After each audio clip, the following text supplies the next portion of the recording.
Hey, good morning, it's Owen Bigland. This is the Inside Edge video blog. Wanted to do another blog, a follow-up to one that I did earlier in the year. At the time, the tax assessments were coming out from BC Assessment. I said back in February how out of whack BC Assessment and the tax assessed values of homes in Vancouver and Richmond are these days. And it's not unusual. I mean, tax assessed values are always out of whack because remember, they're always stale. They're always 1 year ahead because BC Assessment does all their assessment as of July 1st of the previous year. So they're always going to be stale. But I blogged about it in February, how they're getting really out of whack these days. And I don't know what BC Assessment is doing these days. They always used to say that they used to drive by homes and assess them individually, but I don't think they do that. There's no way they do.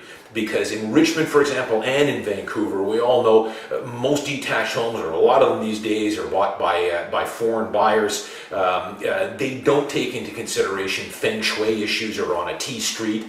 Because I can tell you, if you've got a $1.5 million home on a T street, and I can tell you that house and the house beside it is the same square footage, same lot size. You can knock off $150,000 off that one that's on the T compared to the house that's directly beside it doesn't have a feng shui issue. But when you go into BC assessed values, you take those two addresses and they're assessed pretty much at the same price.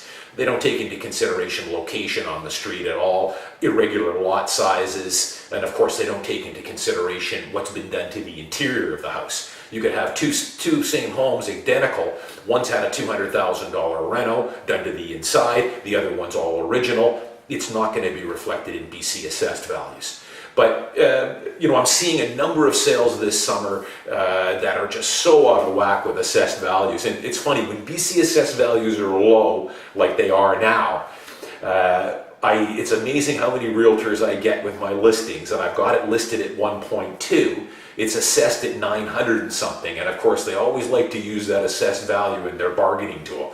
You're at 1.2, but the assessed value is 920,000, and it just doesn't mean anything. I tell them what point are you trying to make? Really, assessed value doesn't hold any water, so Don't waste my time with trying to lowball me based off assessed value. It doesn't mean anything. But I'll give you an example. Here's one that came across my desk yesterday, and I've seen these all summer long. This is a house in West Richmond, nice house, listed at $1,398,000, sold for $1,340,000, sold in 24 days. The tax assessed value on this was $938,000. So, and this one that had some upgrades, not a ton, but essentially it was sold for $400,000 over assessed value. And I've seen a whole bunch of these this past summer. Typical home price in that range is selling between $250,000, $300,000, $400,000 below assessed. That's really out of whack, in my opinion. I remember 8 or 9 years ago, homes were selling maybe $100,000 above, $150,000. Now they're selling for 4 times that. So it's just another reason. I don't know what BC Assessment's doing these days, but assessed values just don't hold any water. So I wouldn't put too much weight on them. I'm Owen Bigland. As always, thanks for watching. See you next time.